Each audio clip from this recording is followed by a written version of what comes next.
afternoon, class. My name is Ashley Islas, and today I will be presenting my case analysis on Hurricane Ida. The focus of this presentation will be on the recovery efforts following Hurricane Ida and the application of emergency management. To begin with, what happened? Hurricane Ida made landfall on August 29, 2021 as a Category 4 storm.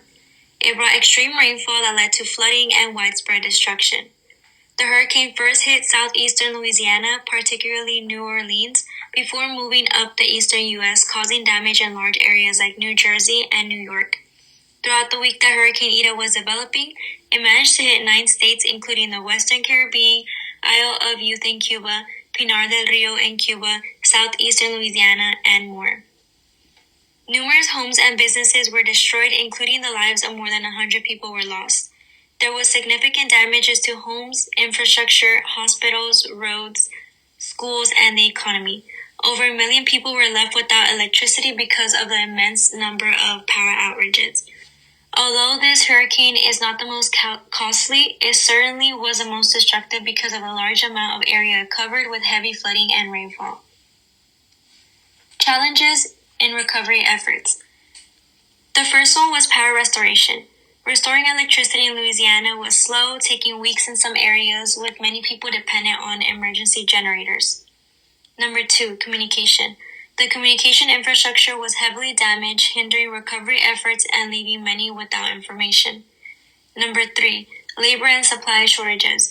The recovery was slowed by shortages in construction workers and building materials, further delaying rebuilding efforts. Additionally, actions taken by stakeholders.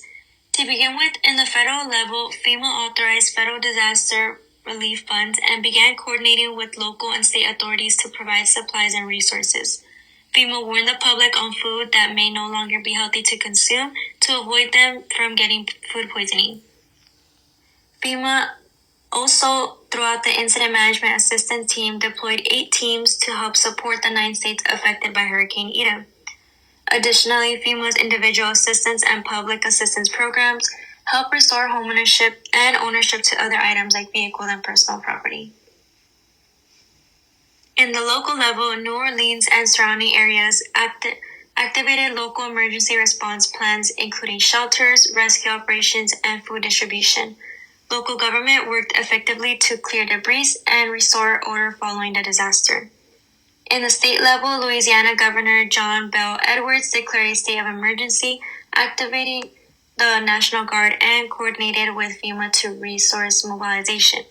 Also, many nonprofit organizations, including the Salvation Army, partnered with local government agencies to fund families with furniture, new roofing, new HVAC, and more.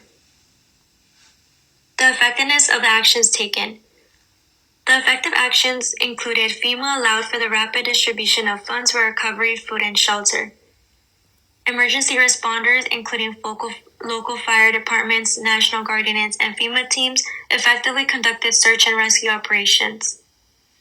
Also, the National Weather Service and local authorities did a good job of communicating the seriousness of the storm in advance with detailed forecasts and real-time updates along the path. Some ineffective actions, including the power restoration efforts that were delayed due to the extent of the damage to the electrical grid. Secondly, the lack of clear communication between federal, state, and local authorities slowed down recovery methods. Also, the evacuation efforts were less effective due to the difficulty of reaching all vulnerable populations on time. And lastly, in New York City, the communication of flood risk could have been clearer because it caught many by surprise. Therefore, there were 2 important lessons learned post-Hurricane Ida. The first lesson was building resilience. Recovery efforts in the future need to emphasize resilient infrastructure. New building codes should be implemented for both future and previously built homes. Power systems should also be strengthened to reduce recovery time. Resilient infrastructure such as buildings, roads, and utilities help prevent or minimize injuries and deaths by ensuring that shelters, emergency services, and evacuation routes remain functional during and after a storm.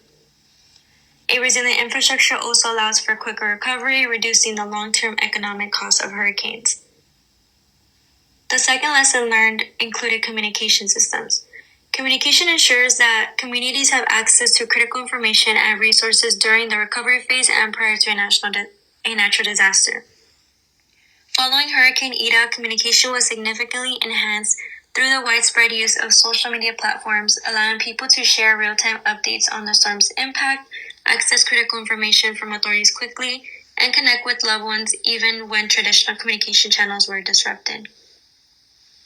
In conclusion, Hurricane Ida was a primary reminder of the power of nature and the urgent need for improved disaster preparedness, infrastructure resilience, and long-term solutions to mitigate the effects of climate change. The lessons learned from this recovery can better future disaster preparedness and help strengthen response frameworks across the U.S. These are my references, and thank you so much for listening to my presentation.